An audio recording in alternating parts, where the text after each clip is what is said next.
Well, here's something you don't see very often here on the channel. Here I am out under the stars, yes, but under an almost full moon. So what's going on here tonight? Well, I'll be honest with you right up front. I'm actually not shooting any Nightscape images here tonight. But what I do want to talk about is the lenses that I used to shoot my Nightscape photography. And I've done videos on this topic before, but you know, it's 2024 and I think it's time we did a bit of an update on this, and I want to delve a little bit into my motivation for why I use certain lenses and the equipment that helps me to shoot my Nightscape photography. So I brought all my lenses in the back of the car here, so let's dig in and just have a bit of a look and see what I've got here. So now in 2024, there are just so many lenses, great lenses that are available to shoot Nightscape photography. And I am here primarily talking about astro landscape photography. I'm not going to go into long zoom telephoto lenses. That is not my game at all. But you know, the other thing I want to say is, look, I primarily shoot Nikon mirrorless cameras. So all of my lenses are Nikon Z mount in one shape or form. I do also have Sony lenses because I've got Sony video camera, which I'm shooting here, and I'll talk about those a little bit. But of course, there's plenty of other brands. But you know, the principles of what I'm talking about here will go right across the board. Doesn't matter what brand of camera that you guys are using. There are lots of great lenses on the market these days, and we're somewhat spoilt for choice, to be honest. But that can also make it a little bit confusing to find the lenses that best suit what we want to do with our Nightscape shooting. So I want to show you a number of images that I've shot with different lenses, and hopefully this will give you a clear insight into how I'm thinking while I'm out there under the stars. So what focal length lenses do I like to use in these situations? I know I've discussed this before, but I want to refer you to a video I shot a few years ago comparing 4 different focal length lenses ranging from 14 to 50 millimeter, shooting the same subject on the same night. It's actually quite amazing just how each focal length renders this tree and the background sky, and they each have their benefits. But for me, I tend to love the longer focal lengths in this case. All right, so just for a moment, I'd like to talk a little bit about why I don't really lean so much toward using ultra wide angle lenses for my Nightscape photography shooting. The majority of people shooting Milky Way images start off shooting with lenses like the Samyang 14mm f2.8. Look, it comes in various mounts and it's pretty cheap to buy. And I did that. My reasoning was because it was a low-cost option, I just wanted to try it out. And even if I wasn't happy with it, I hadn't wasted much money. Anyway, long story short, I was never happy with that lens. So I eventually bit the bullet and purchased the pretty expensive Nikon 14-24 f2.8. Now that was an F-mount lens at the time, but I replaced my Samyang with that. And I actually got some pretty good images back in the day with that lens. All right, so what ultra wide lenses am I shooting with these days? Well, I originally bought the Laowa 15mm f2 for shooting time lapses. And this comes in a Nikon Z mount natively, so it seemed like a great option. But I have to admit that it isn't really all that sharp, especially in the corners. Now, I hasten to add that is my copy of this lens. Other people have copies that I think are better quality. It's really well built and small and lightweight. It ticks a lot of boxes, and for shooting time-lapse, it does the job quite well. However, I've always been disappointed with its performance as a dedicated still image lens. So after many years, I finally landed with the Nikon 14-24 f2.8 S lens for the Nikon Z mount. Now this lens is very expensive and I had to trade out a few others just so I could justify it, but it's an awesome lens and very sharp indeed. So do I still shoot any Nightscape photography with the 14 or maybe the 15mm lens? Well, not very often, to be honest with you, but if I do, I'm going to be using this Nikon lens. It is a beautiful piece of glass.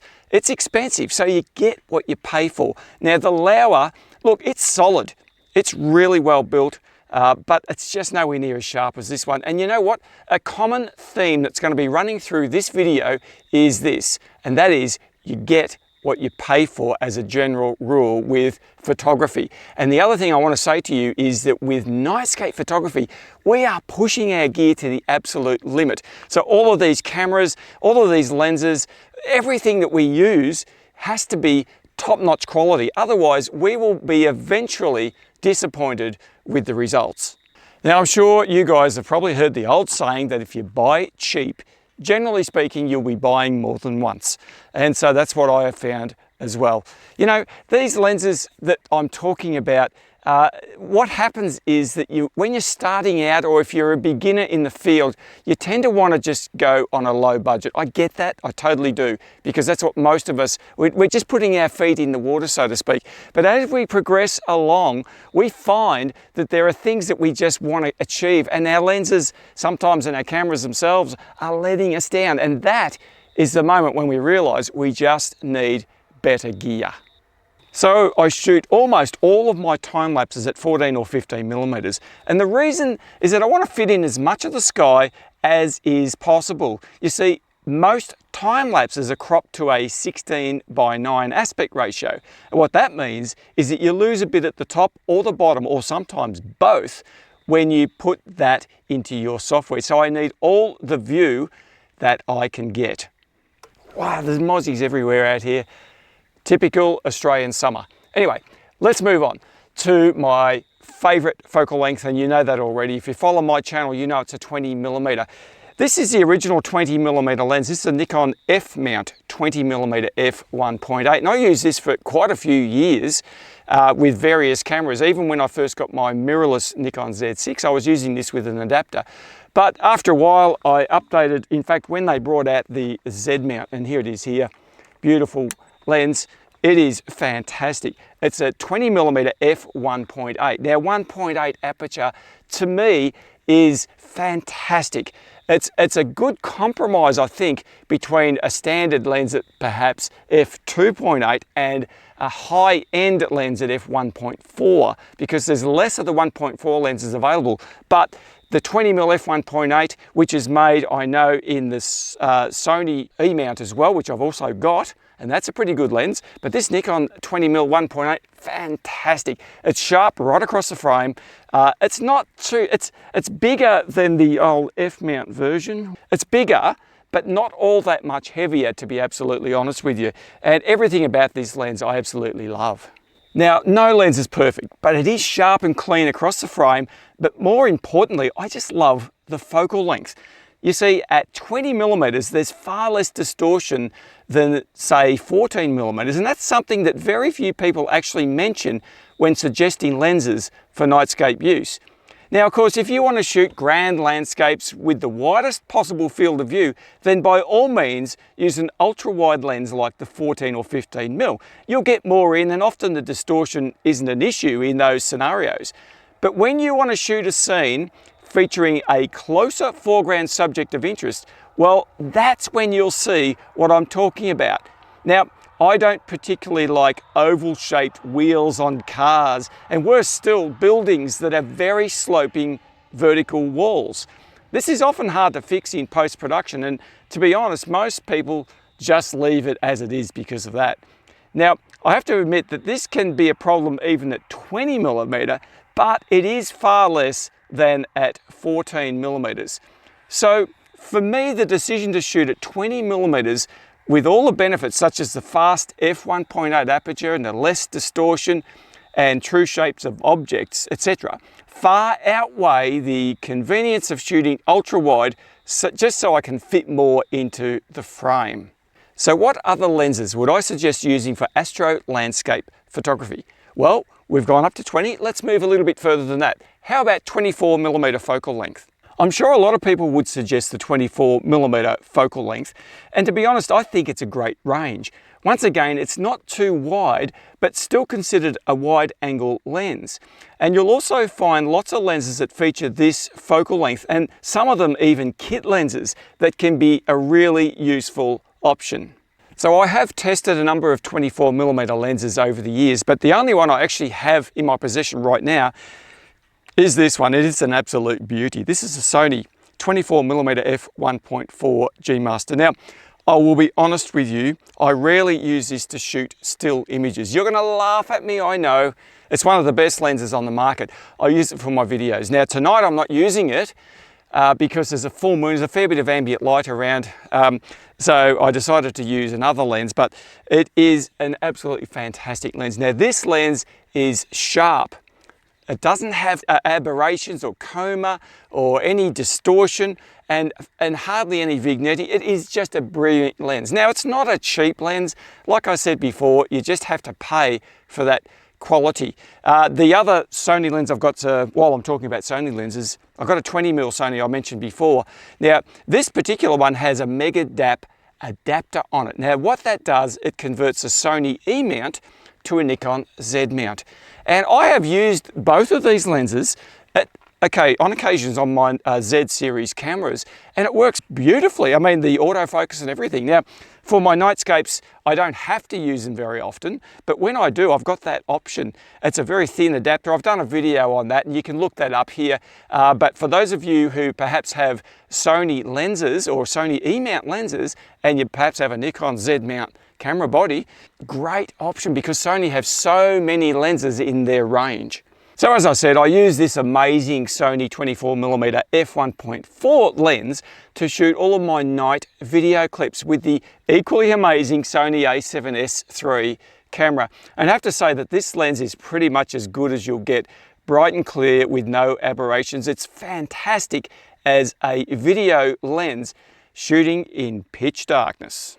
Okay, now as much as I love my 20mm lens for shooting nightscapes, I really love to be able to get these longer focal lengths out. Now, when I'm talking longer focal lengths, I'm talking 35mm, 40mm, 50mm, and even 85mm. Now, there's an 85mm f1.8 Nikon Z mount lens here, which I use whenever the situation arises. Now, I've used both the Sigma and the Nikon 35mm lenses with excellent results. There's no reason why you can't shoot even single images with this focal length. And of course, the Sigma and Tamron lenses of 35 and 40mm are also absolutely amazing. Now, sure, you've got to lessen your shutter speed if you're shooting at these longer focal lengths, but it's certainly a good option for nightscapes. And there's very little distortion at 35mm and above to worry about. Now, if you have a star tracker, then the options are far greater, and many people enjoy making really detailed multi-image panoramas at these longer focal lengths. So I always carry a 35mm lens with me wherever I go, and I make use of it more than you may think. Now, of course, the 50mm f1.8 is made in every brand and can be purchased at a very reasonable price. These days, I'm shooting exclusively with the native Nikon Z mount lenses, and I'd have to say that this Nikon 50mm lens is as good as they come. It's small and lightweight, sharp across the frame, easy to focus, and not overly expensive. Now, I have shot at 85mm, but it is a lot harder to frame a composition with that focal length. So this is where the creativity comes into shooting night landscape photography. Obviously, all of these lenses can be used on a star tracker with excellent results. So I want you to just think about this for a minute. The reason most people use ultra wide angle lenses is so that they can shoot at longer shutter speeds. You know, the 500 rule or the 400 rule or whatever rule you want to go by, the longer your focal length is, the shorter your shutter speed has to be. That is fixed on a tripod. But if you use a star tracker, then the shutter speed problem vanishes because we can extend our shutter speeds to whatever we want. And so therefore, let's just say I can use this 85mm lens and extend my shutter speed out to say a minute or 2 minutes, whatever my tracker can handle. And I've been really enjoying using these longer focal length lenses on my star tracker. A lot of people ask me, why do you use a star tracker? Not everybody has a star tracker. I totally get that. But I'll tell you what, it opens up a whole new world of possibilities with these longer focal length lenses, combining it with astro landscape photography. So on the subject of star trackers, you can use pretty much any lens on a tracker. You may even have a slow aperture kit lens that isn't great on a standalone tripod, but if you use a tracker, you can stop that aperture down a bit and lengthen the shutter speed lower the ISO and get great results. If you stop down the aperture on any lens, you'll get a sharper image with less aberrations, and that's a great reason to use a star tracker. Oh man, these mozzies. Oh dear, don't you hate mosquitoes? Man, oh man. Okay, so you can see from what I've showed you so far that I use quite a wide variety of lenses for my Nightscape shooting. Now, I found many years ago that to get the most creativity and variety in my Nightscape photography, I needed to vary the focal length of my lenses. I mean, anyone can shoot a scene at 14mm, but it takes a whole lot more thought and planning to capture an amazing scene at, say, 50 or 85mm. But I can tell you that it's an amazing feeling when you actually achieve that. All right, now, I'm sure a lot of you are going to ask me about zoom lenses. What do I think about them? Well, the 14 to 24 is a zoom lens, but typically I prefer prime lenses. I think mainly because of the faster aperture. I mean, let's face it, if I can get an f1.8 lens as opposed to an f2.8 lens, I'm going to choose the f1.8 every day of the week. I mean, I can adjust that aperture to f2.8 on an f1.8 lens and eliminate some of the vignetting and the aberration. So why wouldn't I do that? I realize that some of you will say, well, I don't want to have to carry a whole heap of lenses around. But you know, from my perspective, for example, the 20mm lens, the 35 and the 50mm lens, they're as light as a feather. There's no weight in them. But I do actually have a couple of zoom lenses here. Now, firstly, this one is a Nikon kit lens. It's a 24 to 70 f4 lens. Now, I did do a video on this a few years ago. Now, it's a Z mount native lens, f4 aperture. So f4 aperture is way too slow, in my opinion, to be shooting a lot of astro landscape photography. I know a lot of you are going to say that you use f4 and you just bump the ISO up. Of course you can do that. And you can use the great software nowadays for noise reduction, Topaz and the like. There's plenty of them out there. But I'd much prefer to shoot with an f1.8 lens. I can see everything through the viewfinder.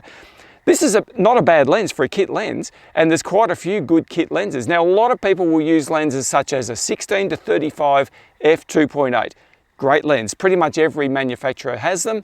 Then you've got 24 to 70, and they're f2.8 typically. All good lenses, and you can get them in Sigma brands and in Tamron brands. So the non-genuine lenses, third-party lenses, are often cheaper to buy. So I'd recommend any of those, but for me personally, I'd still go for the f1.8. Now, I did do a video review some time ago on a Nikon brand, which is actually the same as the Tamron, 17 to 28 f2.8, and you can see that video, my opinion. I think I really like that lens. I know it's been a Sony E-mount for quite a while. It's a pretty good lens. It's a pretty wide angle, so that's not a bad lens, but as a general rule, I much prefer the prime lenses. All right, so to sum all of this up, my go-to lens, as you well know, is the 20mm f1.8. I think it's a good balance between an ultra-wide lens and a little bit longer focal length, such as a 24. They're all good lenses, but the 20 fits right in that middle range, which I love. Now, not every camera brand makes a lens in this focal range. Both Sigma and Samyang do make the 20mm for various brands, and these are both quite good lenses. After the 20mm, I'd usually go for the 24 or 35mm focal range, and there are lots of these available at either f1.4 or f1.8, and pretty much all of them are very high quality. Now, one lens I do want to make a special comment on is the absolutely brilliant Sony 14mm f1.8 G Master. Now, I don't own this lens, but out of pretty much all the other lenses on the market, that's probably the one that I would love to have. And you're saying, hang on, that's a 14mm, it's an ultra wide. Yes, but it's an f1.8. They're as rare as hen's teeth. And that thing would be absolutely awesome for things like shooting auroras, things that are moving fast in the frame. And you want something that can capture that action quickly. Just open it right up to 1.8 and Bob is your uncle.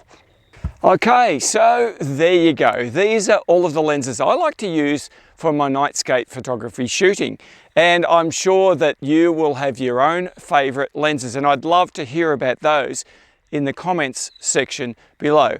Of course, those of you who shoot different brands, I want to know what lenses work best for you. Now, I haven't talked about crop sensor cameras in this discussion because, well, I don't shoot often with crop sensor cameras at all. And of course, it complicates the focal lengths when you start doing the calculations for adapting the lenses from full frame to crop. But the principles apply. It doesn't matter what type of camera system you are using. All right, well, thank you so much for joining me here out on this beautiful night. Although the mozzies, oh man, they're getting me again.